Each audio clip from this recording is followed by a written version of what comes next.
Hello friends, welcome to your channel Phy-LAB. Learn, analyze and build physics concept. Channel dedicated for understanding physics at +2 level. Thanks to all of you for browsing into this channel. Kindly subscribe to this channel if you haven't done up till now. And don't forget to hit the bell icon to get notified whenever I post a new video or solution from Newton Physics textbooks. Hello guys, before we go for numerical solving, let's review the formulas which are useful in the chapter capacitors and capacitances. Now, in ISC board, we have got parallel plate capacitor which comprises of two metallic plates. This is metallic plate 1 and this is metallic plate 2, having equal and opposite charges. So plus Q on one plate and minus Q on another plate. Now, the capacity or the capacitance of this capacitor is given by C is equals to Q upon V, where Q is the charge on any one plate of the capacitor, charge on any one plate of the capacitor, while V happens to be the potential difference. V is the potential difference across the plates of the capacitor.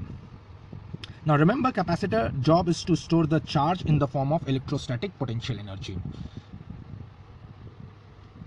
Electric field in between these two plates is obtained as E is equals to sigma upon epsilon naught, where sigma happens to be the charge density of the plates, and that sigma is nothing but Q upon A, where Q is the charge on the plate and A is the area of the plate. Epsilon naught is the absolute permittivity,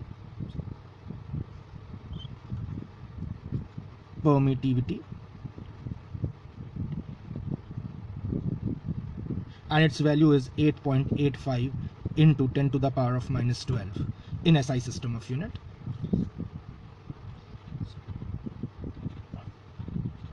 Also remember, the potential difference across the plate, PD, is equals to ED. Now potential difference, most of the time we write it down as V. So potential difference across the plate is PD is equals to ED. Using all these things, you can easily get C is equals to epsilon naught A by D, which happens to be the capacitance of parallel plate capacitor with air as a dielectric. So this is the capacitance of parallel plate capacitor with air as dielectric.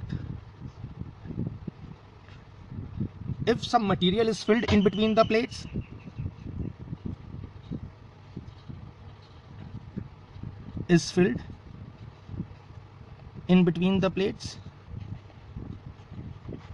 then C dash, that is the new capacitance, is equals to K times of C naught, where K is the dielectric constant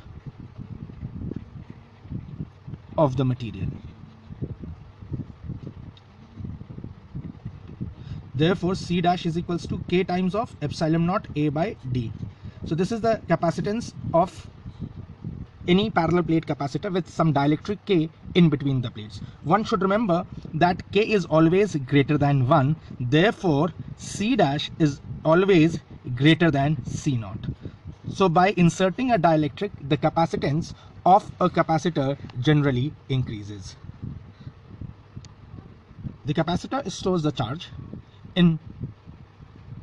across its place in the form of potential energy, electrostatic potential energy, and the potential energy stored in any capacitor happens to be half Q square by C is equals to half CV square, or it is equals to half QV. Now all these three formulas are going to be quite handy in finding out the potential energy stored inside any capacitor. For parallel plate capacitor, the energy density of a parallel plate capacitor happens to be half epsilon naught E square. Now this is the expression for energy density. where small u is the energy density, energy per unit volume, energy per unit volume of the capacitor.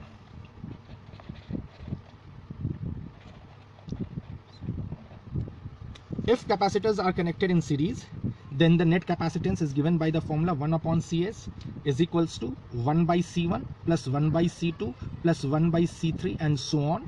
While the capacitor, if they are connected in parallel, the net capacitance is given by the formula C1 plus C2 plus C3 plus dot dot dot and so on. So these formulas are also going to be handy while solving the numerical problems. So take care about these formulas. Hoping guys you all must have enjoyed learning with this video.